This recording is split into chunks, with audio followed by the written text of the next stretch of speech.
Lo que es también recontra por ahí es el análisis que está haciendo el gobierno nacional a partir de la elección con respecto a las medidas económicas que debe tomar. En este momento se están analizando medidas a tomar. Ayer estuvo la presentación del proyecto Compra Argentino, que esperan que genere, si se aprueba, unos entre 20.000 y 40.000 puestos de trabajo. Estamos en el medio de una conversación para cerrar, ¿no?, con el Fondo Monetario Internacional el pago de la deuda que hemos contraído con el fondo. Victoria de la oposición en las elecciones del domingo, y el lunes un reflejo en Wall Street que es quizá típico después de unas PASO, que haya movimientos allí. Lo que arrancó con un 15% de suba de acciones terminó en un 7 más o menos de suba. Después decreció un poquitito y terminaron más o menos en un promedio 6-7% creciendo las acciones en el día de ayer en Wall Street. Son muchas cosas para analizar. En esas elecciones fue mal también, y se identifica que hay una especie de voto bolsillo, ¿no? De todo eso queremos conversar con él, que es economista en el Centro de Estudios Económicos y Sociales Scalabrini Ortiz, el CESO, nuestros amigues del CESO, y hoy vamos a hablar con él, que es Nicolás Pertierra, con quien ya hemos hablado varias veces. Hola Nico, ¿cómo estás? Bienvenido de vuelta aquí a Ya Fue. Pato y Tuti te saludamos, ¿cómo estás? ¿Qué tal? ¿Cómo están? Buenos días. Espero me escuchen bien, que estamos ahí acomodando algunas cosas técnicas. Bien. Sabemos que tenés una reunión ahora en instantes y te enganchamos medio en la yeca, así que gracias, Nico, de vuelta por atendernos. Se escucha y se ve divino, queda tranquilo. Nico, a ver, ¿qué análisis podemos hacer de la elección? Primero quiero tu análisis personal, ¿ok? De lo que sucedió el domingo en estas elecciones, y si existe la chance de que haya habido cierto voto bolsillo en estas elecciones, en estas PASO. Sí, ese creo que es un debate interesante, difícil de saldar, ¿no? Porque difícilmente se puede encontrar una única razón para explicar el resultado tan contundente del último domingo. Y la discusión es qué predominó, si lo político o lo económico. A mí me parece que obviamente lo económico es muy condicionante. De hecho, nosotros veníamos planteando que incluso buenos escenarios económicos no garantizaban un buen resultado electoral, como los casos, por ejemplo, de 2013 o de 2015. Pero está claro que hay una diferencia entre los dos frentes, entre el Frente de Todos y Juntos por el Cambio, que Juntos por el Cambio tiene una base consolidada de 40% mucho más alta, independientemente del resultado económico. Y eso responde a una propuesta política también que el Frente de Todos necesita fortalecer, porque está claro que una mala economía es muy complicado, pero también hay que tener un dispositivo político fuerte para aguantar tembladerales económicos, porque es muy difícil dar buenas noticias en lo económico en este contexto. Es sabido.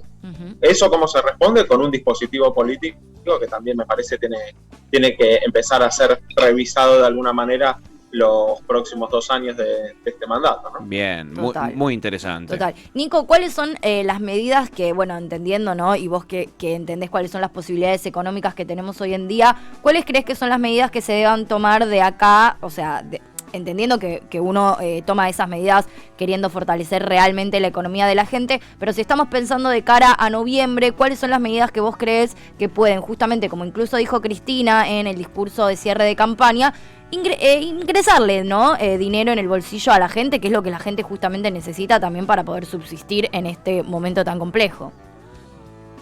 Ahí me parece que hay un anuncio clave, que es el del salario mínimo vital y móvil, ¿no?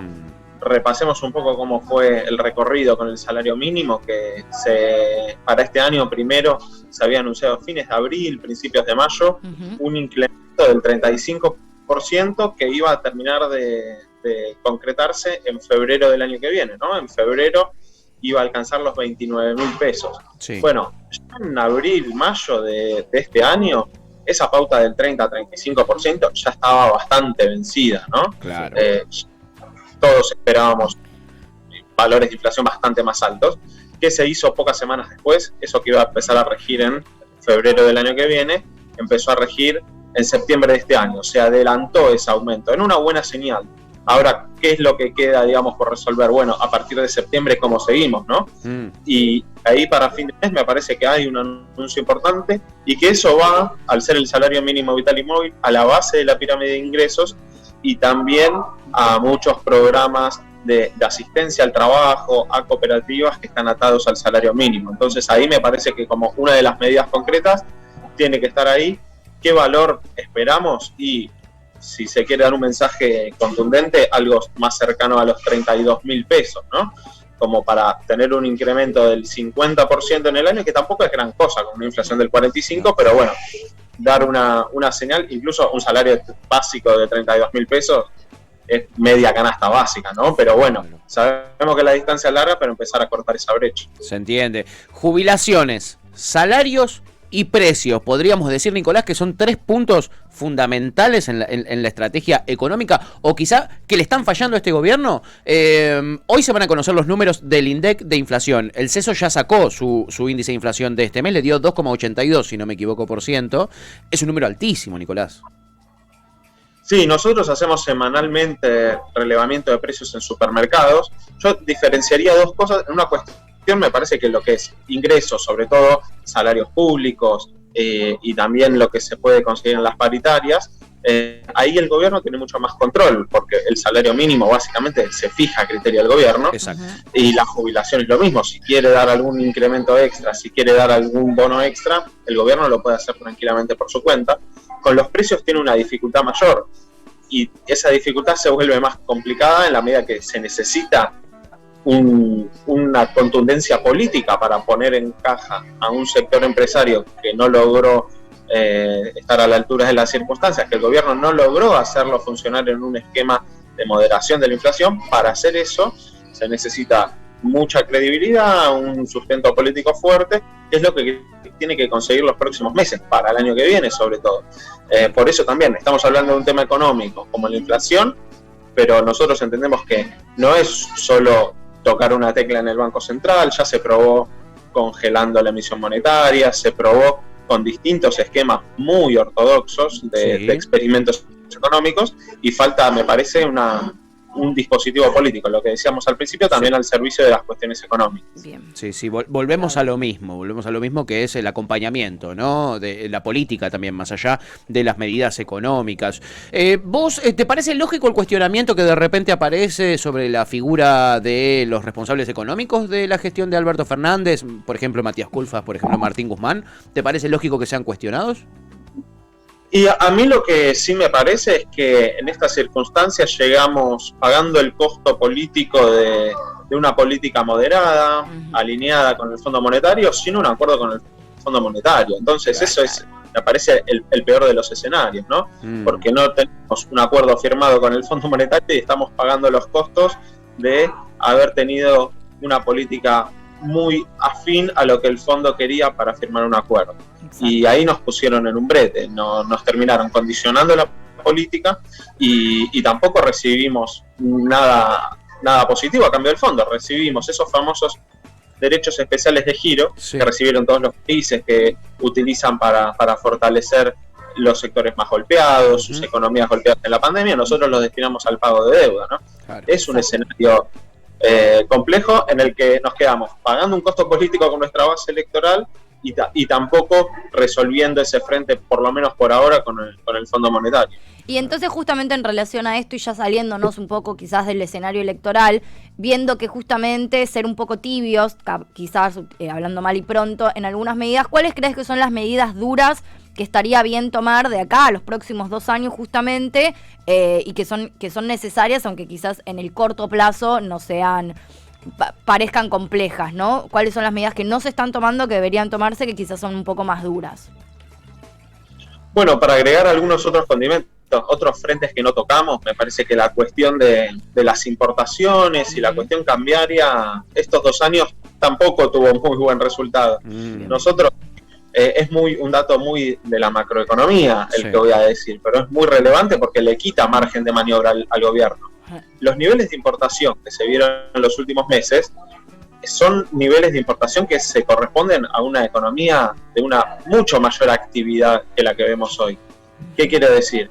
Esos niveles de importación con el bajo nivel de actividad económica que hay hoy no se corresponden. Entonces ahí hay también cuestiones a poner el ojo más fino. Corridas como tuvimos el año pasado del dólar paralelo o todas las cuentas bancarias que se abrieron a través del IFE yendo a comprar dólares y reaccionando un mes tarde a eso, claro. Bueno, ahí también, la verdad que el margen de maniobra que le dejaron al gobierno después de una fuga de capitales fenomenal es muy poco, entonces hay que estar con muchas luces de alerta como para que esas cuestiones no terminen debilitando un esquema, porque estamos hablando por ahí de una diferencia de 300, 500 millones de dólares en un mes. Es muy poco, pero hoy para el gobierno puede cambiar el escenario de una manera importante o condicionar o darle un poco más de aire a las medidas que hay que tomar.